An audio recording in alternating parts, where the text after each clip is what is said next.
우리 옆에 있는 분들에게 잘 오셨습니다. 축복합니다. 한번 인사하시기 바랍니다. 잘 오셨습니다. 축복합니다. 우리 한 주간의 중간에 있는 우리 수요 예배는요, 목사님들 말씀하시지만 우리의 허리와 같은, 중심 같은 그런 예배입니다.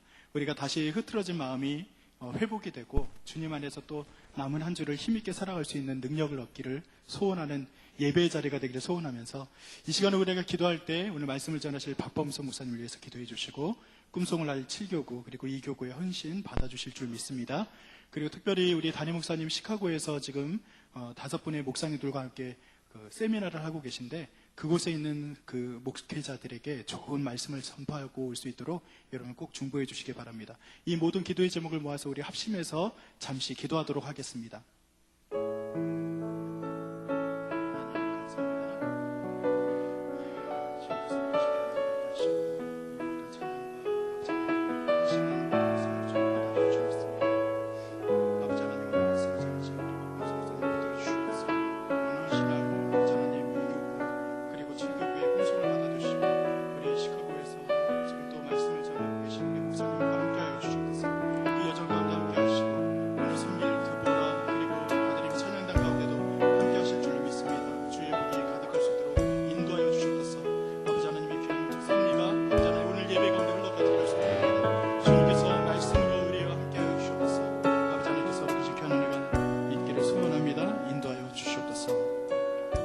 하나님, 오늘 예배를 주여 받아주시고 오늘 말씀으로 우리를 채우실 줄로 믿습니다.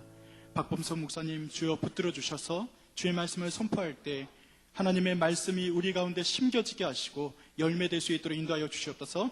아버지 하나님, 지금 이 시간 또 시카고에서 세미나로 아버지 하나님 헌신하고 계실 우리 담임 목사님 붙들어 주시고 그 여정 가운데 함께 하실 줄로 믿습니다. 오늘 헌신하는 2교구 그리고 7교구의 꿈송을 받아주시고 드보라 찬양대와 그리고 다드림 찬양대 아버지 하나님 찬양을 주님께서 흠양하여 주실 줄 믿습니다. 섬기는 손길들마다 함께하여 주시옵소서. 아버지 하나님께서 함께 하실 줄 믿습니다. 감사드리며 예수님의 이름 받들어 기도드립니다. 아멘. 자, 오늘 첫 찬양은 우리 기쁨의 찬양을 좀 드릴 텐데 이렇게 시작을 할게요. 제가 좀 선창을 하면은 도돌이 돌림 노래 아시죠? 그러니까 한번 돌림 노래를 한번 하는 겁니다. 제가 우리 다드림 찬양단이 할 테니까 그냥 따라하세요. 주 날 구원했으니 주 날 구원했으니 어찌 잠잠하리 어찌 잠잠하리 기쁨의 찬송 드리리. 하나 둘 셋 넷. 주내 제사했으니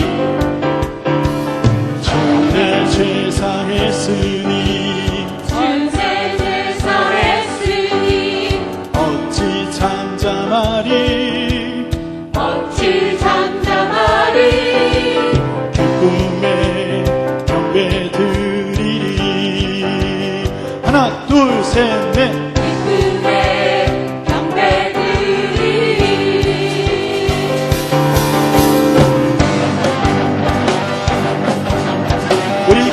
찬양할 때 박수하면서 찬양합니다. 하나님께 주 날 구원했으니 찬양하겠습니다. 하나 둘 셋.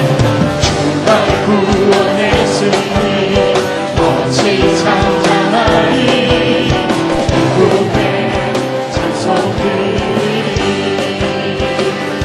주내 제사했으니 어찌 잠잠하리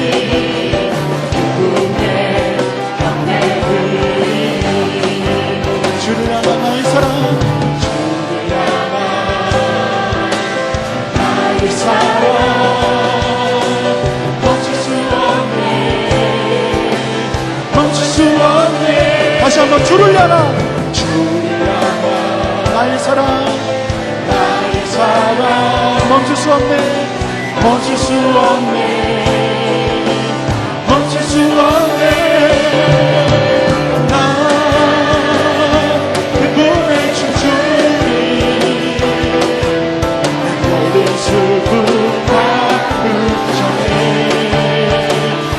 기쁨에 기쁨에 춤추네.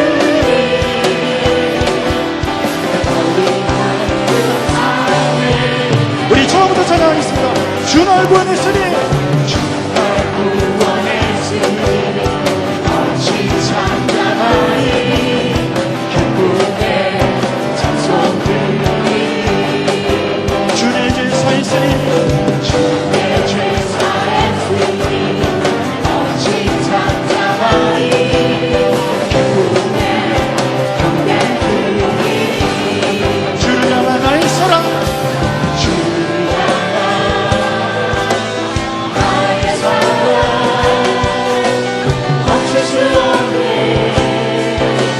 멈출 수 없네 나 기쁨에 춤추리 모든 슬픔 바꾸고 나 기쁨에 춤추리 모든 삶 주 안에 우리 다시 한번 나 기쁨에 춤추리 둘셋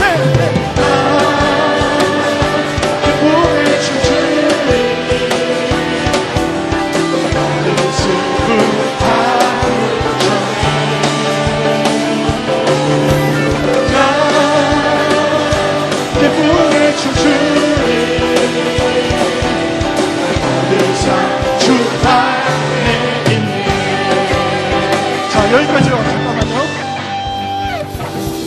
제가 오늘 이 찬양 그냥 부르면 너무 재미없잖아요 그죠? 그렇다고 임 목사가 기타 치랴 춤추랴 이거는 꼴불견이고요 제가 오늘은 의도하지 않았지만 몇 분을 좀 초대하겠습니다 앞에 율동을 너무 잘하시는 분들이 계셔서 자 우리 약속한 거 아무것도 없는데 김소연 집사님, 강성인 집사님, 남미자 집사님 자 세 분을 우리 박수로 한번 모시겠습니다 아이고 이게 짜질 않았는데 그 짠 것처럼 빨리 나오세요 세 분 나오세요 빨리 나오세요 빨리 나오세요 아유 빨리 오셔요 자 이 세 분이요 앞에서 율동을 얼마나 잘하는지 얼마나 잘하게요 한번 보도록 하겠습니다 강성희 집사님이 오른쪽으로 오시고요 김소연 집사님 앞에 서시고 참고로 우리 강성희 집사님이랑 남미자 집사님은 부부십니다 우리 박수 한번 더 주실래요? 우리 김수현 집사님은 저기 드럼 치시는 집사님과 부부고요. 자, 오늘 이 찬양 율동을 갖다가 한 번씩 잘라서 한번 해볼게요. 자, 주 날 구원했으니. 자, 그냥 한번 해보도록 하겠습니다. 자, 한번 찬양할 때는요, 우리 배운다 생각하고, 우리 그냥 한번 따라하는 겁니다. 주 날 구원했으니, 어찌 잠잠하리, 기쁨의 찬송들. 우리 처음부터 다시 한번 주 날 구원했으니, 주 날 구원했으니, 어찌 잠잠하리, 기쁨의 찬송들. 2절이죠. 주 내 죄 사했으니, 주 내 죄 사했으니, 어찌 잠잠하리, 기쁨의 경배.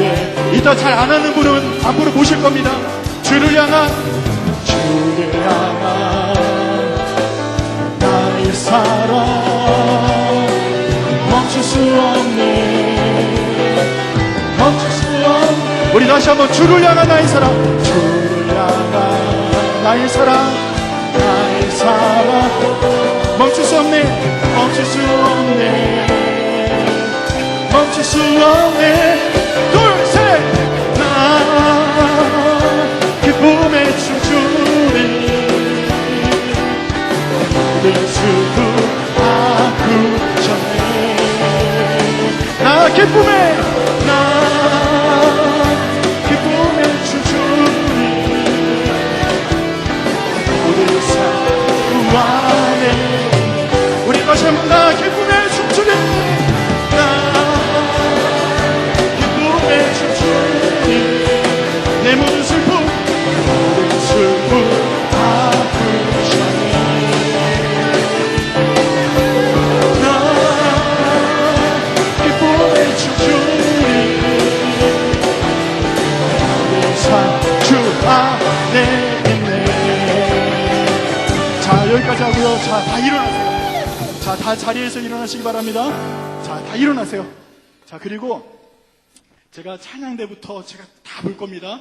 여러분들은 율동하시는데 율동 제가 제일 못하는 분 한 3분 정도 모실 테니까 내가 제일 못한다 싶으면은 이따가 나오시기 바라고요. 자, 우리 율동 준비하면 어떻게 하는지 아시죠? 자, 한번 보겠습니다. 율동 준비! 하나, 에이. 자, 율동 준비하면은 성락 하는 겁니다. 다시 한번. 자, 율동 준비! 성락, 자, 이렇게 하는 거예요. 다시 한번. 율동 준비! 자, 이제 시작합니다. 하나, 둘, 셋, 넷.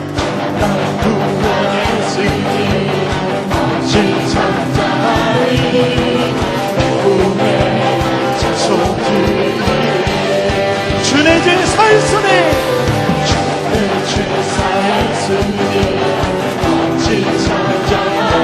기쁨에 우리 처음부터 다시 한번 주날 구원했으니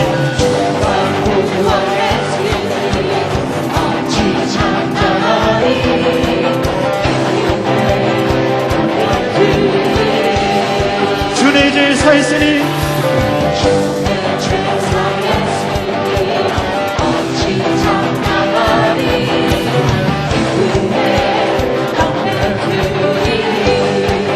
주를 향한 나의 사랑 나의 사랑 멈출 수 없네 멈출 수 없네 멈출 수 없네 우리 다시 한번 주를 향한 나의 사랑 주를 향한 나의 사랑 멈출 수 없네 멈출 수 없네 나에게 보내 나에게 보내 주주리 내 슬픔 나 기쁨에 나 기쁨에 주주리 모든 삶 우리 다시 한번 나 기쁨에 춤추리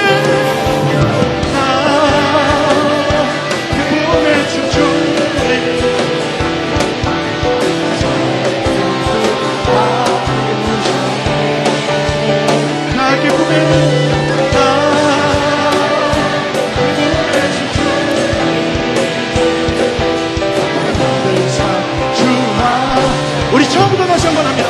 주 날 구원했으니 주 날 구원했으니 진창자의 기쁨에 찬송 주 내 살했으니 주내 죄사에 어찌 잠잠하니 어찌 잠잠하니 기쁨에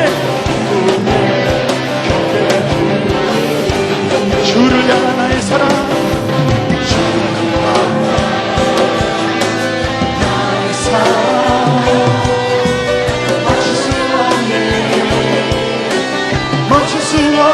나 기쁨에 춤추니 나 기쁨에 춤추니 내 모든 슬픔 바꾸시네 나 기쁨에 춤추니 내 모든 삶 주 우리 마지막으로 다시 한번 나 기쁨에 춤추니 하나 둘 셋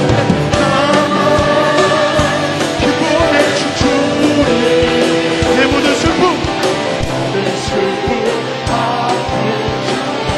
아멘 믿습니다 아멘 기쁨에 주주 내 모든 삶 주 안에 있네 모든 삶 주 안에 내 모든 삶 주 안에 있네 내 모든 삶 주 안에 있네 우리 마지막으로 내 모든 삶 주 안에 있습니다 모든 삶 주 안에 있네 우리 하나님께 영광을 말씀 드립니다 네 감사합니다 세 분 집사님 들어가시기 바랍니다 하나님께 영광을 말씀 드립니다 아멘 좋으세요? 저는 좋은데요 가끔 땀 흘리면서 찬양하는 것도 의미가 있어요 하나님께서는 다윗의 옷이 벗어질 정도로 열심히 찬양했던 그 모습이 왜 다윗에게만 있어야 됩니까? 저희들한테도 있어야죠. 우리 그런 생각을 하면서 이 시간은 좀 의미를 되새기는 그런 찬양을 드릴 텐데, 아무도 예배하지 않는 우리 예배자는 이 찬양을 드릴 때 이번에는 좀 가사를 잘 의미하면서 이 찬양 올려드렸으면 좋겠습니다. 우리 찬양합니다. 아무도 예배하지 않는 그곳에서 주를 예배하리라. 아무도 찬양하지 않는, 아무도 찬양하지 않는 그곳에서 나 주를 찬양하리라. 누구도 헌신하지 않는, 누구도 헌신하지 않는 그곳에서 주께 헌신하리라. 누구도 증거하지 않는, 누구도 증거하지 않는 그곳에서 나 주를 증거하리라. 내가 받는 모든 땅, 내가 받는 모든 땅 주를 예배하게 하소서. 주의 보혈로 덮어지게 하소서. 내가 선이고 주의 거룩한 곳 되게 하소서. 주의 향기로 물들이소서. 내가 받는 모든 땅, 내가 받는 모든 땅 주를 예배하게 주의 보혈로 덮어지게 하소서. 내가 선이고 주의 거룩한 곳 되게 하소서. 주의 향기로 물들이소서. 너희는 가만히 있어. 너희는 가만히 있어. 주가 하나님 됨할지어다. 주가 하나님 됨할지어다. 열방과 세계 가운데 주가 높임을 받으리라. 주가 높임을 받으리라. 사랑합니다 내 아버지, 사랑합니다 내 아버지, 찬양합니다 내 온 맘 다해, 찬양합니다 내 온 맘 다해, 선포합니다 예수 그리스도 주님 오시는 기다리며. 하나님은 우리의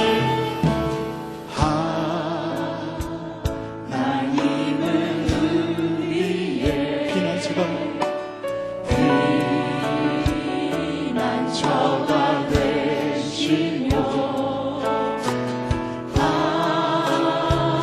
반란중에 우리의 도움이시라.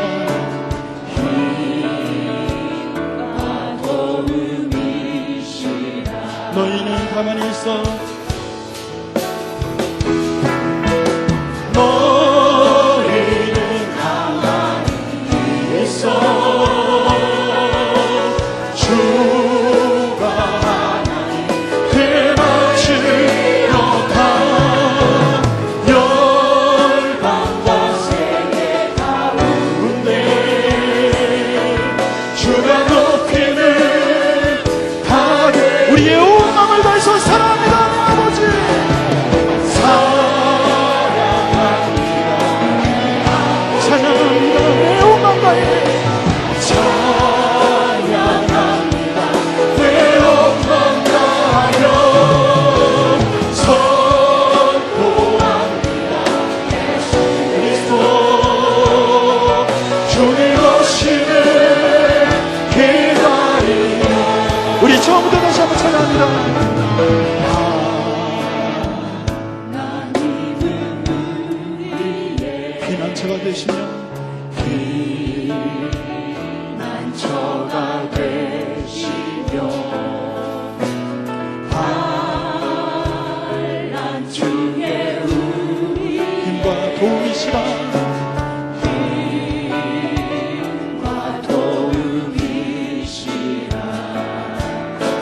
너희는 가만히 있어 찬양하겠습니다.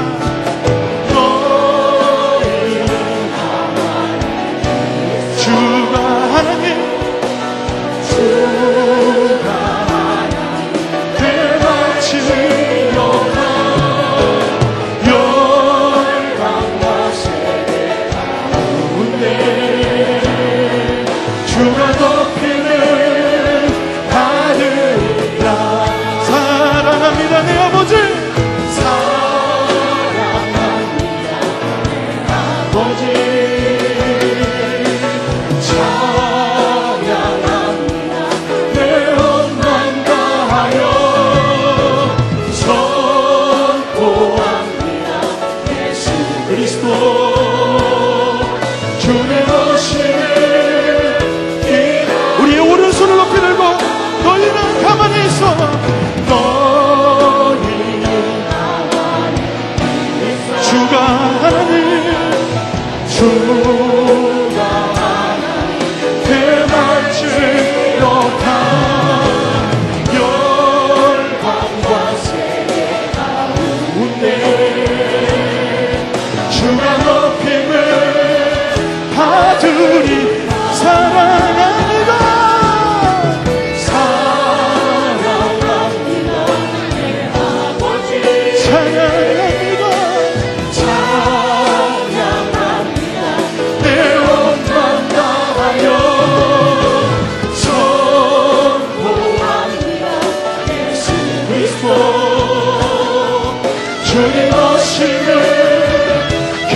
우리 마지막으로 다시 한번 사랑합니다 아버지 찬양하겠습니다 사랑합니다 내 아버지 우리의 온 마음을 다해 주님을 찬양합니다 찬양합니다 내 영광 다하여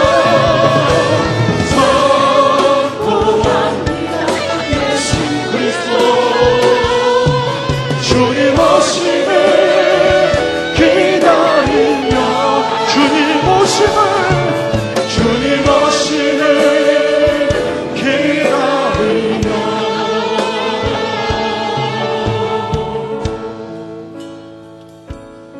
우리의 찬양은 때로는 우리의 마음을 표현하고 우리의 속 깊은 그런 내면을 표현하는 것이 찬양이 아닙니까? 우리가 올려드린 이 찬양이 몸으로 때로는 우리의 마음으로 우리의 손으로 우리의 정성으로 드리는 찬양이 온전히 하나님의 전에만 상달되기를 원합니다. 우리 그렇게 되는 이 찬양처럼 오늘의 예배가 그랬으면 좋겠어요. 오늘의 예배가 온전히 하나님께만 집중하는 예배가 되게 하시고 주님만 말씀하시는 예배가 되게 하시고 주님이 이 자리에 임재하시고 우리를 붙드시는 예배가 되기를 소원합니다. 우리 주님의 이름을 한번 부르고 우리가 뜨겁게 하나님 우리 예배를 받아주시옵소서. 우리가 온전한 예배자가 되게 하여 주시옵소서. 말씀을 선포하는 목사님에게 주의 능력이 임하게 하시고 우리 연신에 온전히 주님께만 드려줄 수 있도록 인도하여 주시옵소서. 우리 그 고백을 하면서 주의 이름 한번 부르고 우리가 뜨겁게 기도하며 나아갑니다. 주여 하나님 앞에 인도하여 주시옵소서. 주님께서 이 예배를 받아주시고 우리의 찬양을 받아주시고 우리의 마음을 붙들어주시고 온전히 하나님께만 향할 수 있는 이 시간이 주시기를 인도하여 주시옵소서. 아버지 하나님의 말씀을 선포할 아버지 하나님 귀한 종 우리 박범성 목사님 붙들어 주시옵소서. 우리 예배를 주여 축복하시고 하나님 아버지만 바라보는 이 시간 하나님께만 찬양하는 이 시간 아버지 우리에게 주의 성령을 부어주시고 주님 인도하실 줄로 믿습니다. 우리 성당순교교회가 아버지 하나님 앞에 온전히 찬양하는 교회가 되게 하시고 예배하는 교회가 되게 하시고 온전히 주님만 바라보는 교회가 되게 하여 주시옵소서. 아버지 하나님 주여 붙드시고 인도하실 줄로 믿습니다. 주여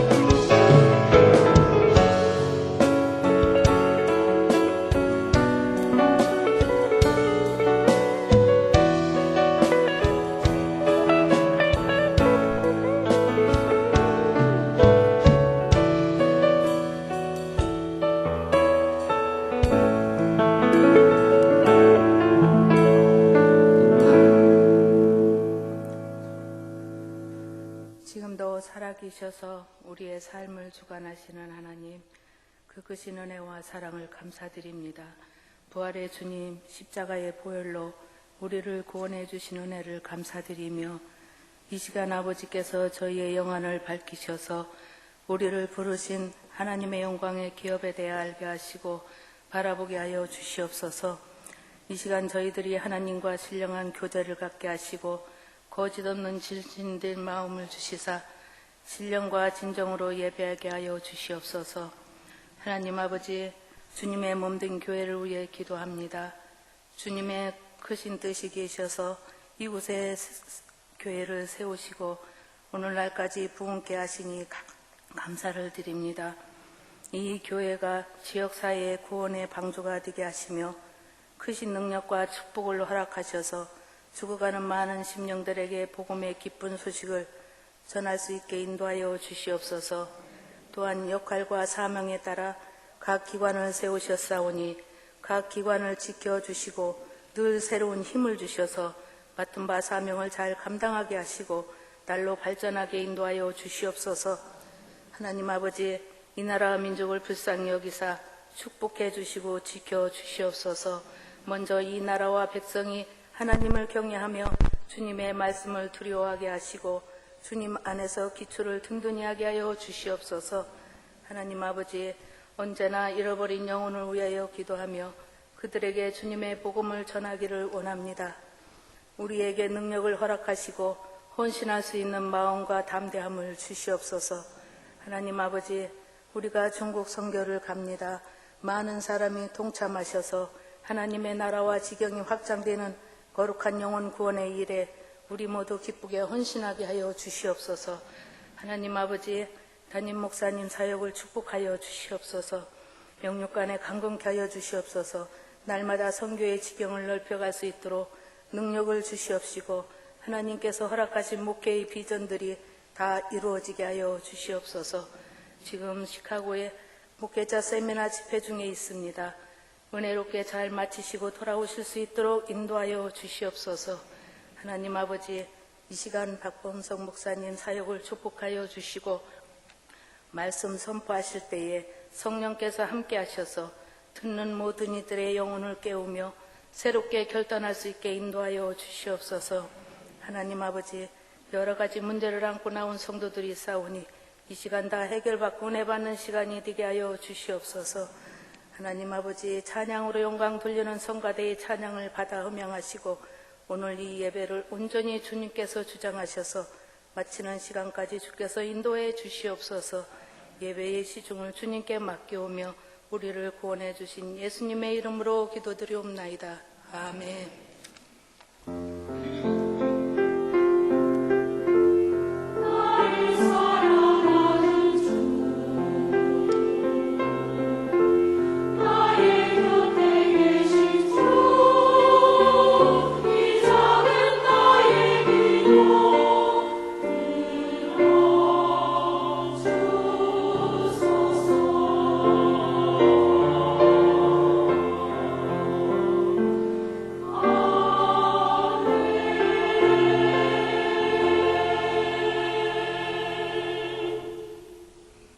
찬송가 부르기 시간입니다. 오늘은 182장 강물같이 흐르는 기쁨 다 같이 찬양하도록 하겠습니다.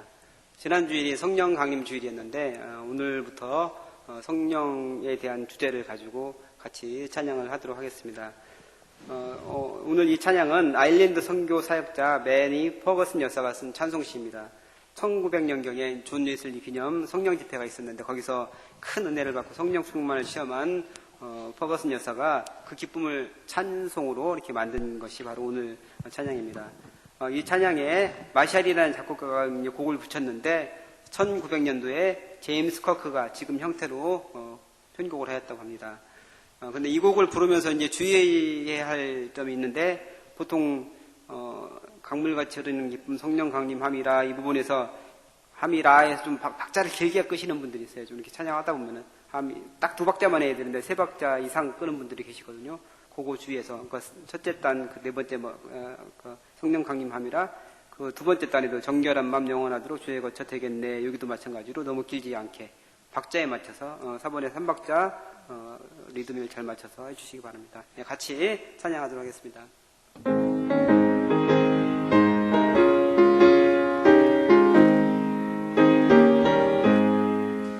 강물같이 흐르는 기쁨 성령 강림하리라. 정결한 마음 영원하도록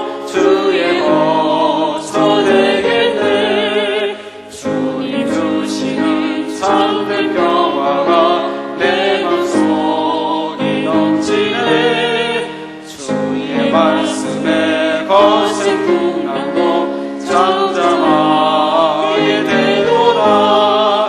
나의 생명 소생케 됨은 성령 말씀하시리라. 모든 의심 슬픔 사라져 주의 영광 넘치네. 주님 주시는 참된 평화가 내 맘속에 넘치네.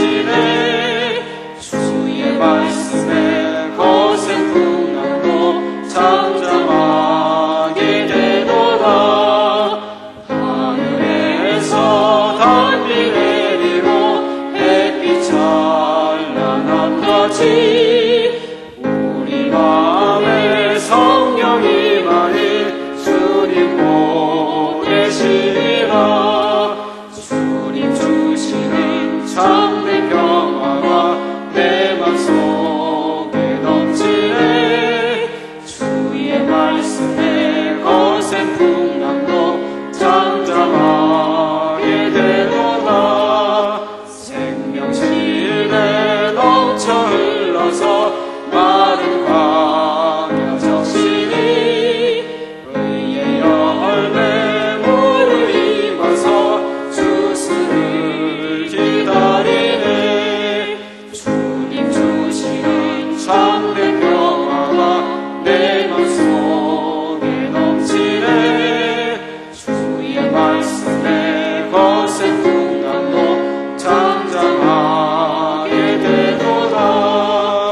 하나우신 주의 은혜로 그의 얼굴 뵙겠네. 평화로운 안식처에서 영원토록 쉬겠네. 주님 주시는 참된 평화가 내 맘속에 넘치네. 주의 말씀에 거센 풍랑도 잠잠하게 되도다. 아멘. 최민자 권사님 나오셔서 성경 봉독해 주시겠습니다.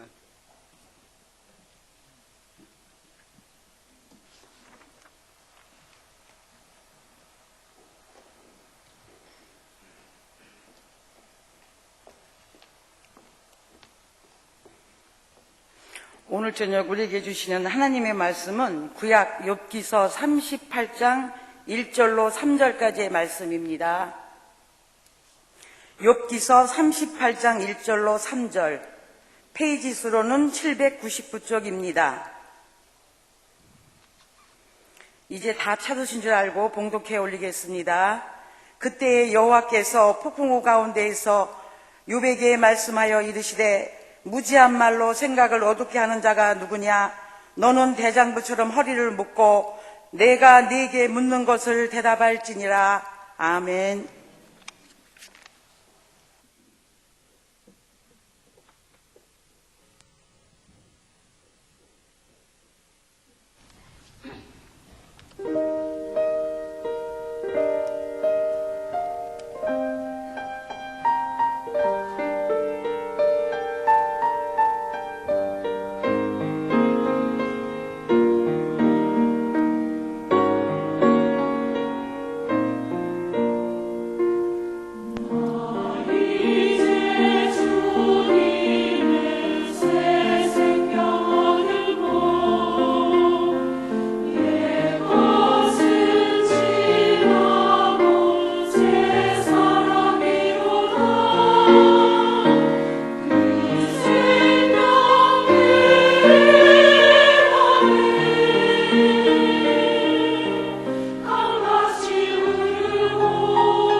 이제 설교해도 되겠죠?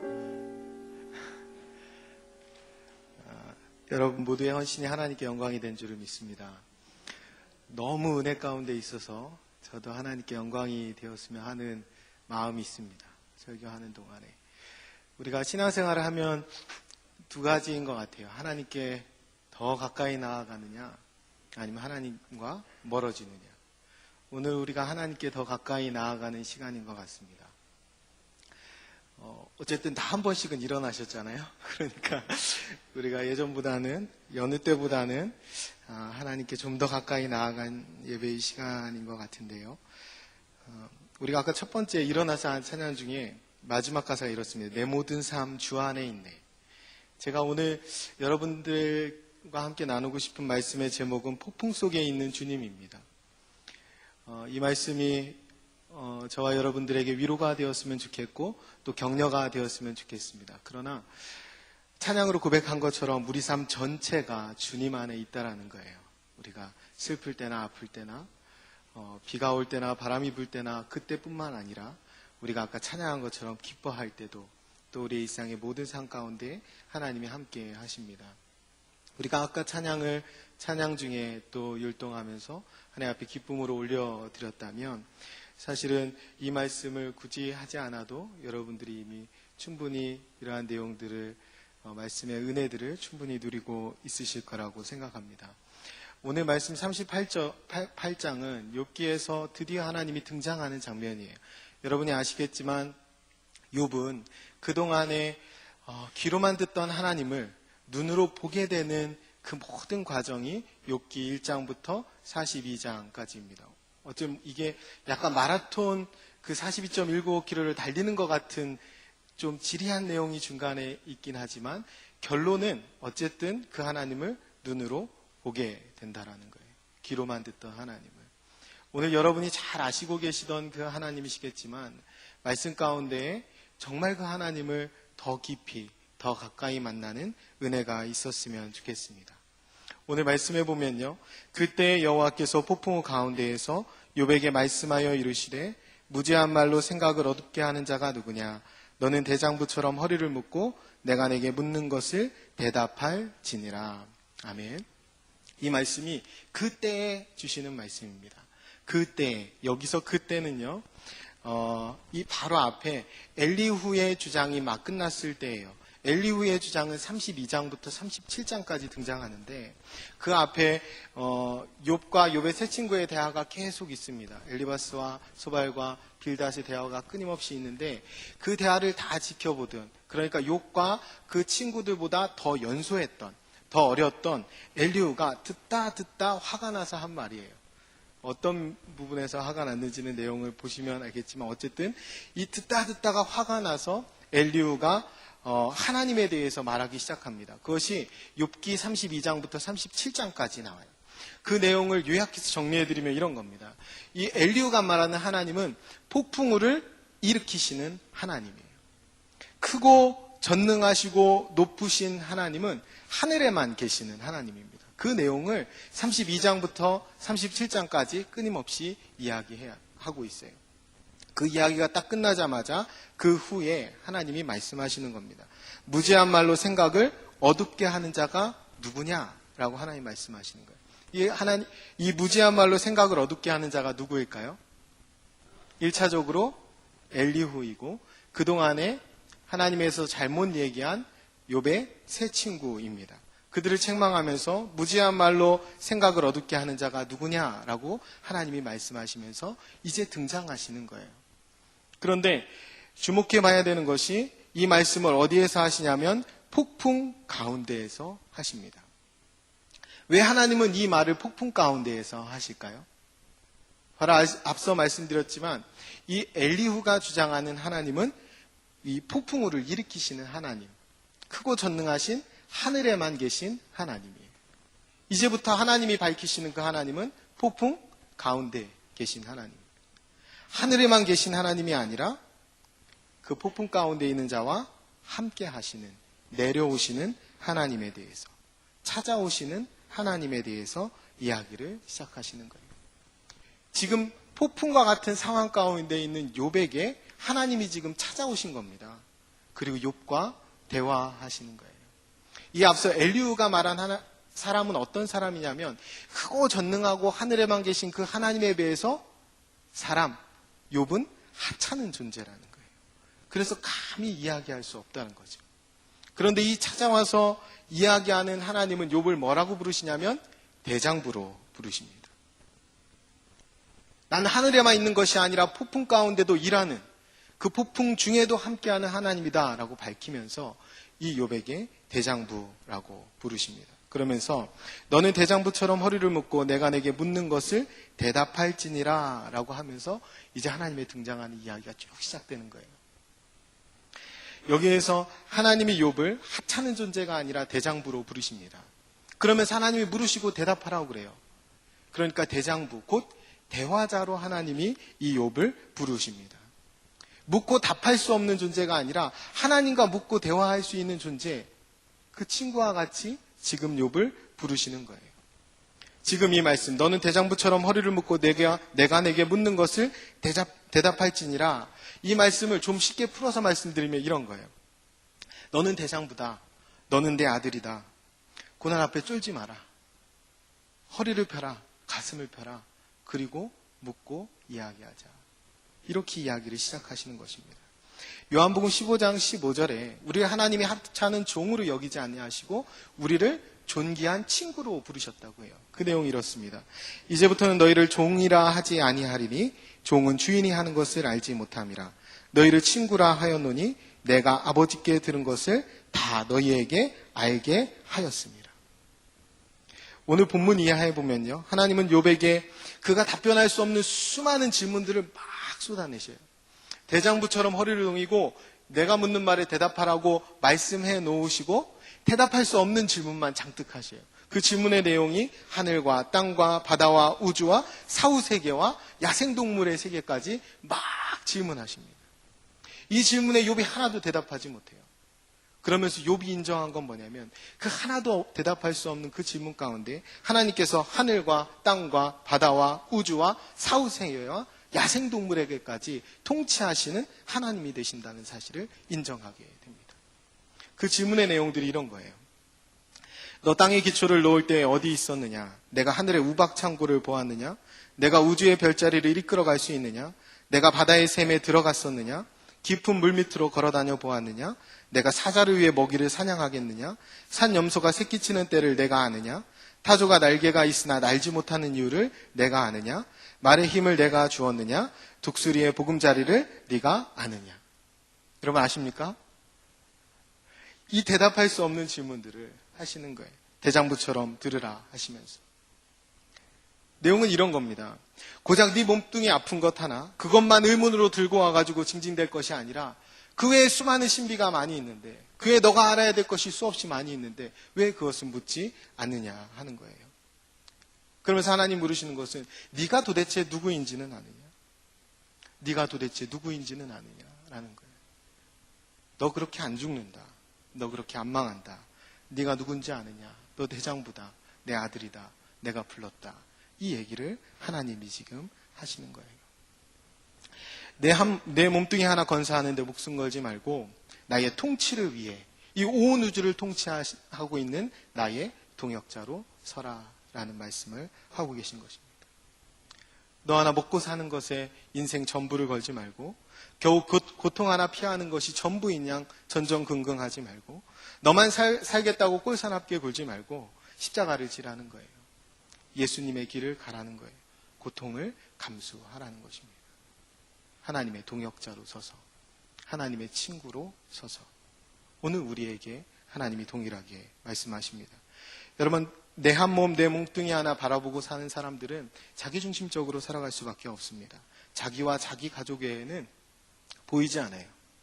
그런 사람은 인생의 밤 혹은 인생의 겨울이 찾아오면 그것을 견뎌낼 수 없습니다. 그것을 인내해낼 수 없어요. 그것을 견디고 인내하지 못할 뿐만 아니라 대장부의 일을 하지 못합니다. 하나님의 일을 꿈도 꾸지 못합니다.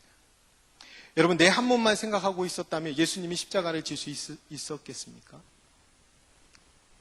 여러분, 십자가는 내가 조롱받는 자리입니다. 내가 죽는 자리, 내가 실패하는 자리, 내가 끝장나는 자리예요.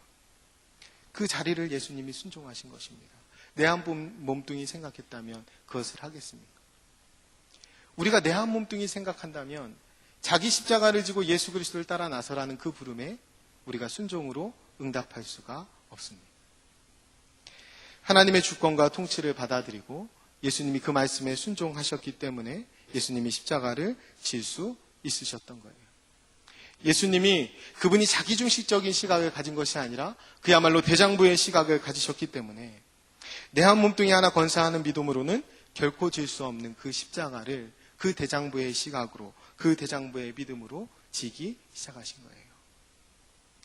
그 기도가 이것입니다. 나의 원대로 마옵시고 아버지의 원대로 하옵소서. 나의 원대로 마옵시고 아버지의 원대로 하옵소서. 여러분, 이것이 대장부의 시각이요 또 대장부의 믿음입니다. 여러분, 내 소원만 아뢰고 때를 쓰고 있다면 아직 어린 나이 신앙인 거예요. 그야말로 하나님의 나라와 의를 구하면서 그분의 십자가를 넉넉히 감당하기 위하여 오늘도 하루 기도하고 그렇게 하루를 열심히 살아내는 사람, 그 사람들이 장성한 신앙에 이르게 되는 것입니다. 여러분, 사실 우리는 아프면 좀 자기중심적이 됩니다. 우리는 좀 아프면 어린아이처럼 돼요. 우리가 위장병만 걸려도 삶에 낙이 없습니다. 이유가 없고 의욕이 없고. 그럼 그렇지 않나요? 성공하고 많은 것을 쌓아놔도 위장병만 걸려도 그 모든 행복이 사라집니다. 하지만 이 아픔은요, 자기중심적이 되라는 신호가 아니라 우리가 한 몸임을 기억하라는 신호예요. 여러분, 그리스도인에게 닥치는 고난과 고통은 하나님이 우리에게 대장부의 시각을 가지라는 신호입니다. 하나님의 일을 맡기셨다는 그 위대한 영광에 하나님의 동역자로 불러주셨고 우리에게 십자가의 길을 맡겨주셨다라는 그 사실에 감사로 눈을 뜨라는 신호인 것입니다. 그런데 우리는 우리만 보는 거예요. 내 상황과 내 형편만 보게 됩니다. 그래서 더우면 덥다고 불평하고요. 추우면 춥다고 불평합니다. 나한테 낮은 좋지만 밤은 안 왔으면 좋겠어요. 나한테 봄은 참 좋지만 겨울은 아예 안 왔으면 좋겠습니다. 그러나 그런 생각, 그런 믿음, 그런 수준으로는 우리가 하나님의 위대한 일을 할 수 없습니다. 하나님의 위대한 사도 바울의 이야기를 잠깐 해보겠습니다. 성경에 그의 사역을 자랑하는 부분이에요. 너가 사역자가 맞느냐라는 물음에 나 당연히 사역자가 맞지 하면서 그가 변호하는 내용입니다. 제가 한번 읽어드릴게요. 유대인에게 40에서 하나 감한매를 5번 맞았으며 3번 태장으로 맞고 1번 돌로 맞고 3번 파선하고 일주야를 깊은 바다에 지냈으며 여러 번 여행하면서 강의 위험과 강도의 위험과 동족의 위험과 이방인의 위험과 시내의 위험과 광야의 위험과 바다의 위험과 거짓 형제 중에 위험을 당하고 또 수고하며 애쓰고 여러 번 자지 못하고 줄이고 옥마르고 여러 번 굶고 춥고 헐벗었노라. 이 외의 일은 고사하고 아직도 날마다 내 속에 눌리는 것이 있으니 곧 모든 교회를 위하여 염려하는 것이라. 누가 약하면 내가 약하지 아니하며 누가 실족하면 내가 애타지 아니하더냐. 내가 부득불 자랑할진대 내가 약한 것을 자랑하리라. 바울이 여러분 지금 자랑하는 것이 무엇이냐면 그가 약한 것입니다. 그러니까 수많은 고난 가운데, 수많은 풍랑 가운데 있었던 것, 폭풍 가운데 있었던 그 경험을 자랑하고 있는 거예요. 여러분, 이기수 씨가 쓴 언어의 온도라는 책에 보면 따뜻한 이야기들, 언어가 정말 따뜻하구나라는 생각이 들 정도의 이야기들이 많이 기록되어 있는데요. 그 첫 장에 등장하는 이야기입니다. 이 작가가 지하철을 탔는데 할머니하고 손자하고 이야기를 하고 있더라는 거예요. 할머니가 뭐라고 이야기했냐면 아직 열이 있네. 들어가서 저녁 먹고 약 먹고 일찍 자자 라고 이야기했다는 거예요. 그러니까 그 손자가 할머니를 보면서 할머니는 내가 아픈 걸 어떻게 그렇게 잘 알아요? 라고 물었대요. 그래서 작가가 이렇게 보고 있다가 이런 답을 하겠다라고 생각했던 것이 뭐냐면 할머니는 다 알지. 나이가 들면 다 안단다. 이런 얘기를 할 줄 알았다라는 거예요. 그런데 그 할머니가 이 아이에게 무슨 손자에게 뭐라고 답을 했냐면 이렇게 답을 했습니다. 많이 아파봐서 아픈 사람을 알아보는 건 더 아픈 사람이란다. 이 얘기를 했다는 거예요. 여러분, 바울이 불평을 늘어놓기로 시작했다면 그의 인생은 불평으로 끝났다고 해도 이상할 게 하나도 없습니다. 끊이지 않는 고난, 그가 맞을 때, 그가 강도당할 때, 그가 위험에 처할 때, 일주일 동안 그 위대한 사도가 물 위에 동동 떠 있을 때 하나님은 어디 계셨나요? 그가 그렇게 많은 고난 가운데 그 위대한 사도의 걸음을 걸어가고 있을 때 하나님은 그 많은 아픔과 고난 가운데 어디 계셨을까요? 하나님은 그 모든 순간, 모든 과정 가운데 그와 함께 하셨습니다. 고통을 피하게 하신 것이 아니라 고통을 겪어내게 하신 거예요. 그리고 무엇을 자랑하게 하냐면 약한 것을 자랑하게 하십니다. 그래서 그는 그 고난 가운데 대장부의 시각을 갖게 되는 거예요. 자기가 아닌 모든 교회를 염려하기 시작합니다. 누가 약하다면 그 약한 소리를 듣고 자기가 약해지기 시작해요. 누가 실족했다는 소리를 들으면 자기가 그를 끌어안고 기도해야만 그 상황을 견디지 못하는 거예요. 그래서 그는 약한 것을 자랑하기 시작합니다. 여러분, 이 바울의 수준을 여러분 이해하시겠습니까? 이것이 바울이 자랑한 사도권입니다. 하나님은 폭풍 같은 고난 속에 우리와 함께 하십니다. 그리고 우리에게 대장부의 시각을 갖도록 하시고 대장부와 같은 일을 우리에게 맡겨주십니다. 여러분, 베드로를 한번 보세요. 베드로에게 고난은 예수님을 부인한 겁니다. 예수님을 3번 부인한 거예요. 그에게 그 사건은 시옥이요, 고난이요, 아픔 그 자체입니다. 그런데 하나님께서 그 고난의 목적이 있다라고 그래요. 그 말씀을 밝혀놓으신 것이 누가복음 22장 32절인데 그러나 내가 너를 위하여 내 믿음이 떨어지지 않기를 기도하였노니 너는 돌이킨 후에 내 형제를 굳게 하라. 베드로에게는 이것이 정말로 치욕스러운 씻고 싶은 고난이었지만 하나님은 그 고난을 주신 후에 그 고난을 겪어내게 하신 후에 너는 돌이킨 후에 내 형제를 굳게 하라는 거예요. 그에게 고난은 곧 형제를 굳게 하는데 쓰이게 되는 것입니다. 하나님은 그가 대장부의 시각을 갖게 하시고 비로소 형제를 돌보고 믿음을 세워가는데 그 고난을 사용하신다는 거예요. 베드로를 대장부와 같이 세우시고 세 친구와 엘리후는요, 욥의 고통을 함께 하지 못했습니다. 함께 아파하지도 않고 함께 안타까워하지도 않고 시종일관 뭐라고 얘기하는 거냐면 너 하나님이 치시는 거다. 너 하나님이 치시는 거야. 너무 잘못한 거 없냐? 정말 잘못한 거 없으면 그럼 하나님이 다른 이유가 있을 거야. 넌 그냥 잠잠히 있어. 너 하나님이 치시는 거다. 이거를 계속 얘기해요. 그 고통과 함께 하지 않으면서. 여러분, 우리가 교회 안에서 한 몸 된 공동체 안에서 절대 하지 말아야 되는 말이 뭐냐면 하나님이 치신다라는 말입니다. 여러분, 바울이 죄인 중에 괴수라라고 고백합니다. 여러분, 여기에 바울보다 나은 사람이 있어요? 신약 성경의 절반 이상을 기록한 우리 모두가 하나님 앞에 죄인입니다. 우리가 하나님 앞에 회개 기도를 올려드리지 않고 주일 예배를 드리는 것이 1년에 몇 번이나 됩니까? 한 번도 없을지 몰라요. 그래서 우리가 죄로 인해서 하나님이 우리를 치신다면 오늘 당장 부르셔도 할 말이 없는 인생들이 우리입니다. 그래서 우리가 서로를 향해서 절대 이런 말은 하면 안 되는 거예요. 하나님께서 우는 자들을 정죄하라고 그러셨나요? 그들과 함께 울라라고 말씀해 주셨습니다. 하나님께서 길에 쓰러져 있는 강도를 보고 그를 판단하라고 하셨나요? 그에게 가서 이웃이 되어주라고 하나님께서 말씀하셨습니다. 여러분, 오늘 본문에서 하나님을 온전히 만난 욥이 회복되게 되는데 그렇게 회복된 욥이 이 세 친구들, 나머지 친구들을 다 회복시켜요. 어떻게 회복시키냐면 중보기도를 통해서 회복시키는데 이것이 상징하는 바가 있습니다. 욥이 내내 폭풍 가운데 있으면서 욥의 고통을 함께하지 못한 친구들과 관계가 다 틀어지게 돼요. 갈라지게 됩니다. 그래서 도리어 멀어지게 돼요. 하나님의 말씀은 그래서는 안 된다는 거예요. 그런 고통 가운데 폭풍 같은 고난이 닥치면 더 뭉치고 더 함께하고 더 울고 함께 짐을 나눠야 한다라는 거예요. 그래야 회복이 있다라는 거예요. 그래서 욥의 중보기도를 통해 이 친구들을 회복시키시는 것입니다. 우리의 기도가 누군가를 회복시킬 수 있다는 사실을 우리가 분명히 기억해야 합니다. 그리고 폭풍 가운데 뛰어들 수 있는 그런 용기 있는 사랑을 우리가 할 수 있어야 합니다. 폭풍 속에 우리 주님이 계십니다.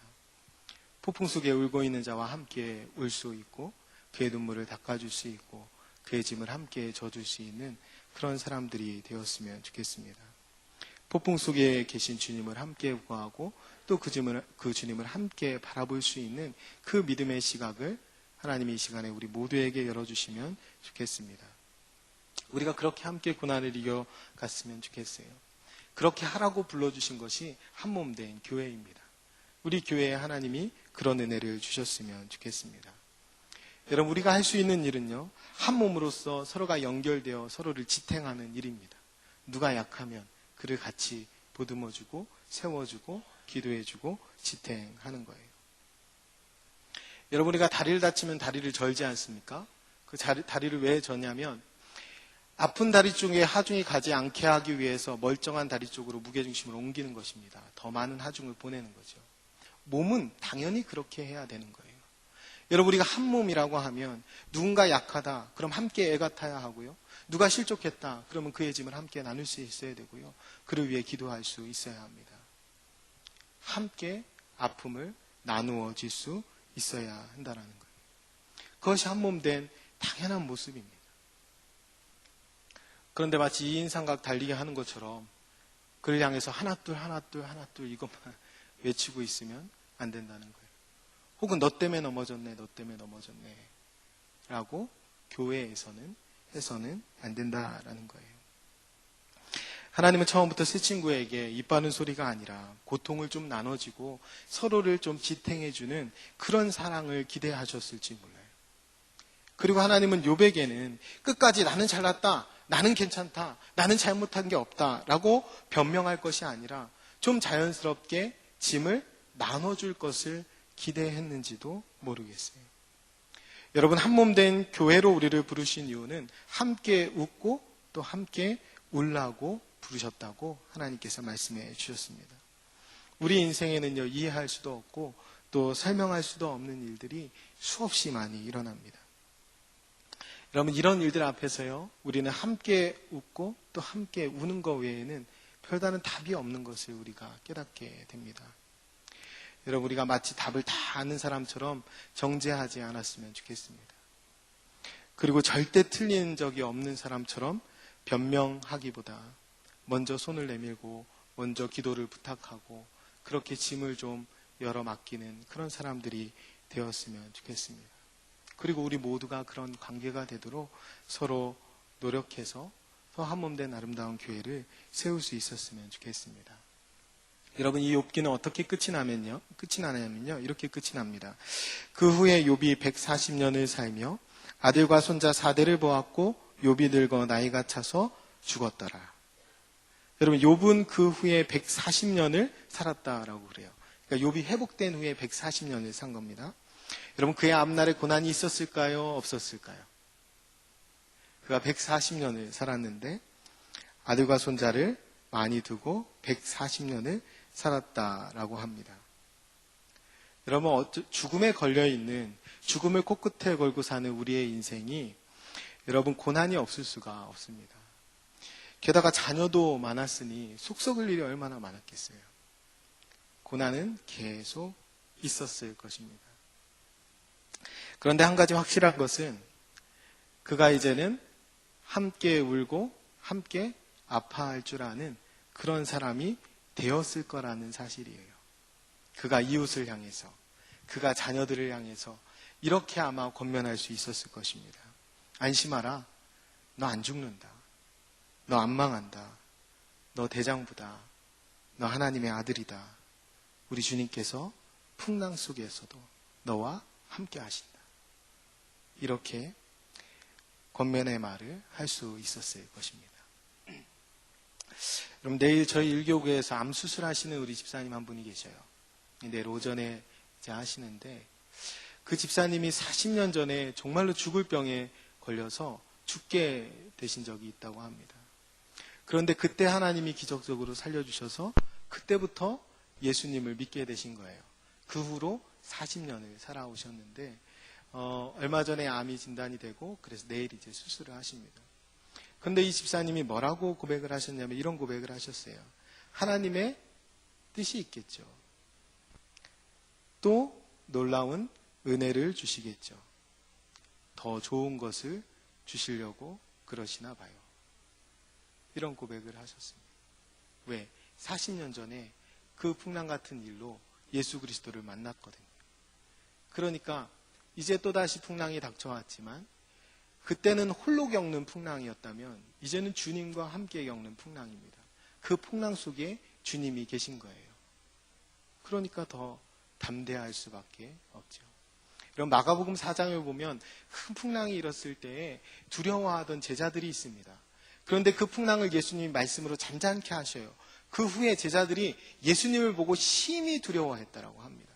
풍랑을 보고는 두려워했는데 예수님을 보고는 심히 두려워했다라는 거예요. 예수님을 알아보지 못한 것 때문에 두려워한 것입니다. 여러분 정말 두려운 것은 풍랑이 두려운 것이 아니라요. 풍랑은 있는데 그 가운데 예수님이 함께 하시지 않는 것이 정말 두려운 거예요. 예수님을 못 알아보는 것, 예수님을 부르지 못하는 것, 그것이 정말 두려운 것입니다. 그런데 풍랑이 있지만 예수 그리스도가 함께 계시고 그 풍랑 속에 우리 주님이 함께 하심을 아는 사람들은 두려워하지 않습니다. 그리고 그런 사람들에게 어렵고 힘든 풍랑과 같은 상황이 생겼을 때에 그 일을 너무나 잘 믿음으로 알고 있는 수많은 형제 자매 동역자들이 교회 안에서 함께 기도해 줄 것이기 때문에 두려워하지 않습니다. 하나님이 풍랑 가운데 계신 것을 경험하게 될 것입니다. 얼마 전에 제가 제일 가까운 외삼촌이 하나님의 부르심을 받으셨어요. 부활주일 바로 전날에.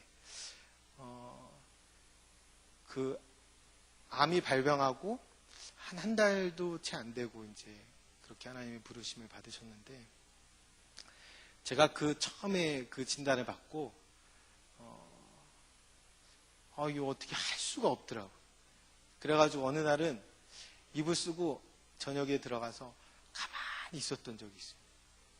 뭐를 할 수가 없어가지고. 목사도 그렇더라고요. 예수님을 믿어도 우리가 그런 순간이 올 때가 있더라고요. 그래서 제가 이거 어떻게 할 길이 없어가지고 제자반에 가서도 얘기하고 우리 임원 모임에 가서도 얘기하고 가까운 사람에 가서도 얘기하고 그랬습니다. 그래서 그 일을 잘 겪어냈어요.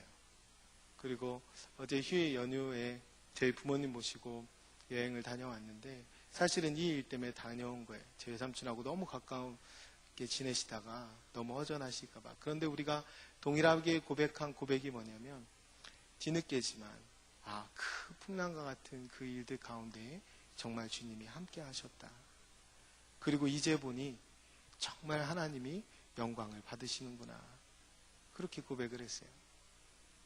제가 아까 여기 앉아있다가 찬양을 함께 부르다가 한참 눈물이 났는데 그 찬양의 가사가 너희는 가만히 있어 주가 하나님됨 알지어다 가사예요. 제가 진짜 하나님됨을 알고 정말 잠잠히 그분의 능력을 기다려야 되는데 그렇게 잘 못하겠더라고요. 내가 하나님께 온전한 영광을 올려드리는 대장부와 같이 서야 되는데 그것이 참 쉽지 않더라고요. 그때 필요한 것이 같은 대장부와 같은 시각을 가진 그 믿음을 가진 사람들의 기도입니다.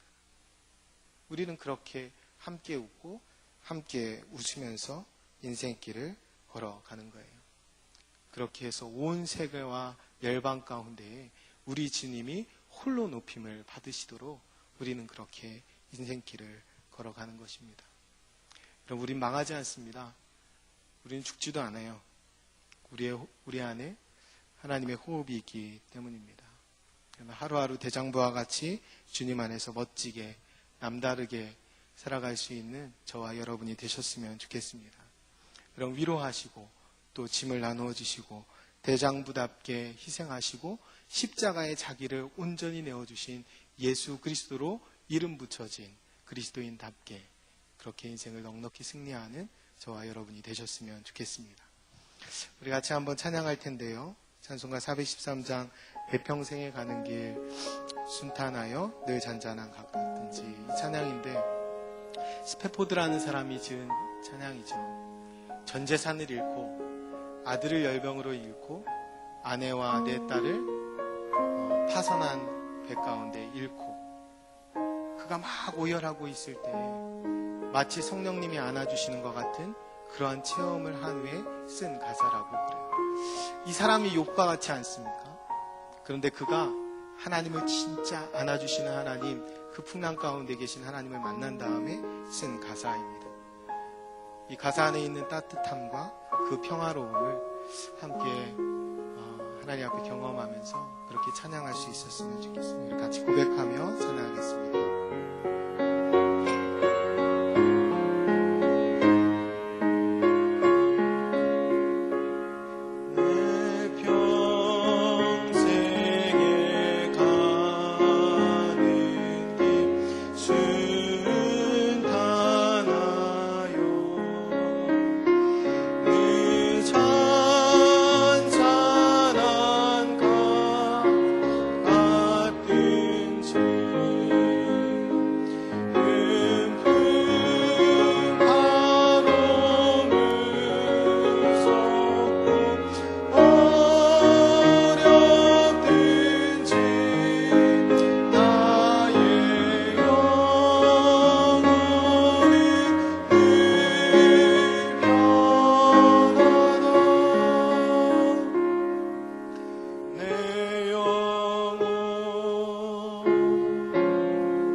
대장부와 같은 시각을 열어주셔서 하나님 나라와 의를 구하며 대장부와 같이 살아가는 신앙인들로 살게 도와주옵소서. 폭풍 가운데 뛰어드는 용기 있는 사랑할 수 있도록 도와주시고 함께 아파하고 또 함께 울 수 있는 그런 한몸된 교회로 우리 교회 그렇게 아름답게 세워주옵소서. 리더자들을 위해서 특별히 말씀 사역 중에 우리 담임 목사님 위해서 기도해 주시고 부탁드리기는 여러분 내일 수술하시는 우리 일교구 우리 집사님 위해서 잠시 같이 기도하면서 함께 기도해 주셨으면 좋겠습니다. 그 외에도 여러분 주변에 풍랑 가운데 계신 분들, 큰 풍파로 아파하시는 분들, 우리 주일에 갑자기 수술하신 분도 계시죠.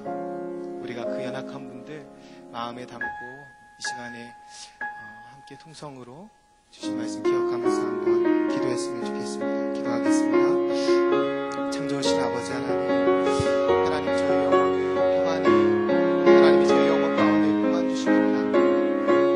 하나님 풍파 가운데 하나님 우리가 두려워하고 아파하고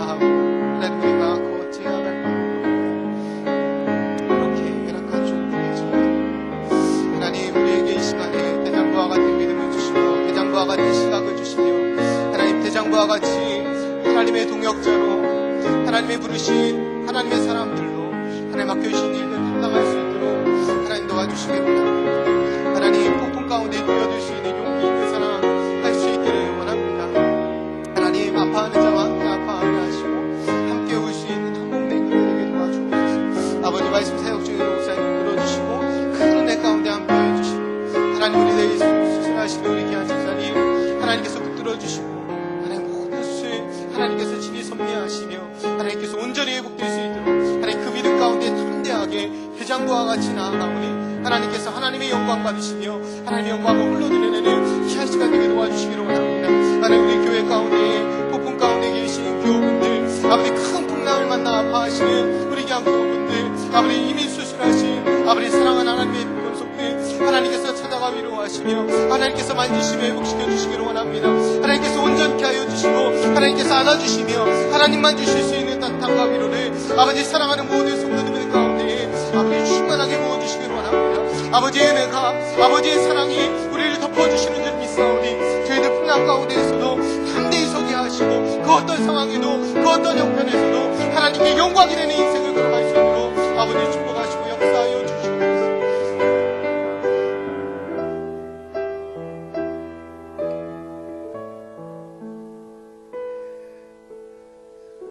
참 좋으신 하나님 아버지, 저희가 하늘에 올라갈지라도 거기 계시고 수월의 자리를 펼지라도 거기 계시며 새벽 날개치며 바다 끝에 가서 거주할지라도 거기 계시는 주님이신 줄을 믿습니다. 폭풍 속에 계신 주님, 저의 영혼을 붙들어 주옵소서. 풍랑을 잔잔케 하시는 주님 안에서 참된 평안을 누리게 하옵소서. 대장부와 같은 믿음 주시고 십자가의 길을 담대히 걸어가는 저희 모두가 되게 은혜 더하여 주옵소서. 인생의 밤과 인생의 겨울을 주님 안에서 살아내게 하시고 대장부의 일을 감당할 뿐만 아니라 하나님을 위한 위대한 일을 꿈꾸는 저희들 되게 하옵소서. 폭풍 가운데 뛰어드는 용기 있는 사랑하기 원합니다. 폭풍 가운데 울고 있는 자와 함께 올 수 있는 긍휼의 마음을 더 부어주시고 폭풍 속에 계신 주님을 함께 구하며 끝까지 주님의 영광을 위해 사는 저희 모두가 되게 인도하여 주옵소서. 큰 풍랑 가운데 있는 성도님들, 큰 풍파에 무서워하는 성도님들, 이미 하나님께서 안아주시고 함께 해주시는 줄을 믿습니다. 바람과 바다를 말씀으로 잔잔케 하시는 주님께서 친히 역사하사 하늘의 평안을 주옵소서. 이제는 우리 주 예수 그리스도의 은혜와 하나님 아버지의 사랑과 성령님의 교통하심이 주님의 자녀요 친구요 대장부로 부름받은 주님의 사람들과 주님의 몸된 성락 성결교회 위에 지금부터 영원토록 함께해 주시기를 간절히 축원하옵나이다. 아멘.